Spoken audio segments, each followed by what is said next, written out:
ఉన్న తెలుగు వాళ్ళు అందరూ ఎదురు చూస్తున్నారు. మరి గణేష్ గారు, అందరికీ నమస్కారం. సంకల్ప యాత్ర ఇది రాజకీయ యాత్ర కాదు, దైవ సంకల్పం.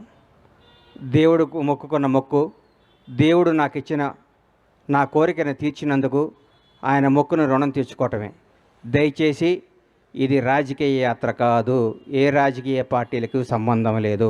ఇది నేను అభిమానంతో ఎంకన్న కొండకు ఇక్కడి నుంచి నడిచి వెళ్తున్నా. ముఖ్యంగా నాకు జన్మనిచ్చిన నా తల్లిదండ్రులకు, నాకు బతుకునిచ్చిన నా షాద్నగర్ గడ్డకు, 4.5 దశాబ్దాల కిందట ఈ ఊర్లో అడుగుపెట్టాం. మామూలు కుటుంబంగా అడుగుపెట్టిన మాకు ఈ స్థాయి, ఈ స్టేటస్, ఈ అంతస్తు ఇచ్చిన ఈ షాద్నగర్ గడ్డ ఈ ప్రపంచంలో నాకు ఎంత ఇష్టమైన గడ్డ. అలాగే నా జీవితానికి అర్థం చెప్పి నేనున్నాను అని నన్ను ముందుకు నడిపించిన నా దైవ సమానులు పవన్ కళ్యాణ్ గారికి ఈ సందర్భంగా ఇంకొకసారి హృదయపూర్వక కృతజ్ఞతలు తెలియజేసుకుంటూ నా అడుగు ముందుకేస్తున్నాను. ఇది విచిత్రమో దైవ నిర్ణయమో నాకు తెలియదు. నేను హైదరాబాద్ మెగాస్టార్ చిరంజీవి గారిని చూద్దామని పోయా. ఫస్ట్ ఆయన హీరోగా నటించిన సినిమా నా థియేటర్లో ఆడుతుంది. ఈరోజు ఇక్కడ సంకల్ప యాత్ర మొదలు పెడుతున్నా. ఎందుకంటే నాకు అదృష్టం ఏముంది, ఇది సంకల్పం. ఓ రోజు ఉదయాన్నే 4 4:30 నేను నిద్రలేసే అలవాటు. లేవంగానే నా ఫోన్ చూస్తే నంద్యాలలో చంద్రబాబు నాయుడు గారు అరెస్ట్ చేస్తున్నారు అని చెప్పారు. షాక్ అయిపోయాను. ఇదేంద్ర నాయన చంద్రబాబు గారిని అరెస్ట్ చేయటం అని. నేను అనుకున్నాను చంద్రబాబు గారిని గుంటూరు తీసుకొస్తారు, అక్కడ బెయిల్ ఇస్తారు.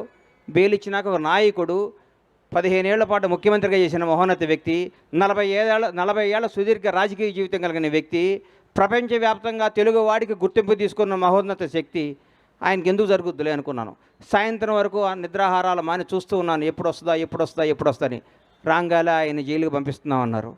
అప్పుడు కూడా మనసును చంపుకున్నాను.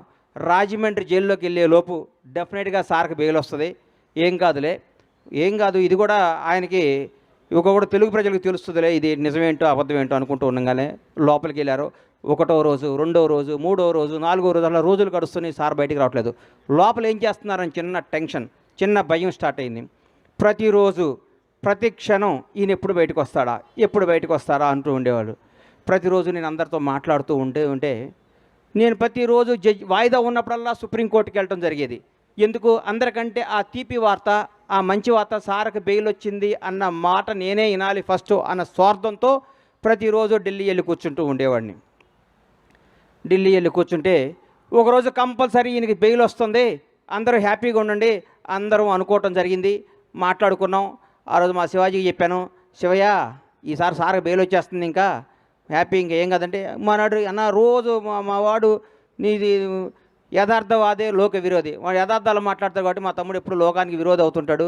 ఎవరు ఏమనుకున్నా, ఎవరు ఎన్ని అనుకున్నా, ఏదనుకున్నా మా వాడు స్టైల్ మారదు, మా వాడు పందా మారదు. ఇది ఏం చెప్పిందో అదే మాట్లాడతాడు. మనస్సాక్షినే మాట్లాడే వ్యక్తి శివాజీనే మాట్లాడుకున్నాను. ఎల్లంగాలే జడ్జి గారి ముందు కూర్చున్నాను. సార్ది వచ్చింది, బెయిల్ వస్తుంది, 1 గంటలో సార్ బెయిల్కి వచ్చేస్తుంది, హైదరాబాద్ వెళ్ళిపోతే ఆనందం చూస్తే ఆ గౌరవ న్యాయస్థానంలో ఆ జడ్జి గారు ఒకటే మాట అన్నారు, ఇది నాట్ బిఫోర్ మీ అని ఫైల్ పక్కన పడేశారు. గుండె జారిపోయింది. అప్పటికే దాదాపు 43 రోజులు 42 రోజులు అయిపోయింది. ఇంకెప్పుడు బెయిల్ వస్తుందని చిన్న భయం స్టార్ట్ అయింది. నడుచుకుంటూ బయటకు వచ్చాను. ఆకాశం వైపు చూశాను. 7 కొండల వాడు కనపడ్డాడు. అయ్యా, మానవ మాత్రులు ఇది చేసే పనిలా కనిపిస్తలేదు. 7 కొండల వాడా, చంద్రన్నని ప్రాణాలతో బయటికి తీసుకురా. భగవంతుడు సాక్షిగా చెప్తున్నా, చంద్రన్నను బయటకు ప్రాణాలతో తీసుకురా. ఆయనకు పదవి రావాలనో అధికారం రావాలి, ఇవన్నీ నేను మొక్కోలా. ప్రాణాలతో ఆయన బయటకు వస్తే నా గడప నుంచి నీ గడప దాకా నడిచొచ్చి నీ మొక్కు తీర్చుకుంటానయ్యా, నువ్వే చంద్రబాబు గారిని కాపాడాలని మొక్కోవటం జరిగింది. ఆ రోజు మామూలుగా వచ్చాను. తర్వాత ఉద్యతం కేబీఆర్ పార్క్ దగ్గర ఓ రోజు వచ్చి అందరు మీడియా వాళ్ళు, సార్ ఏం చెప్తారని మీడియా మొత్తులు అందరూ నన్ను అడిగారు.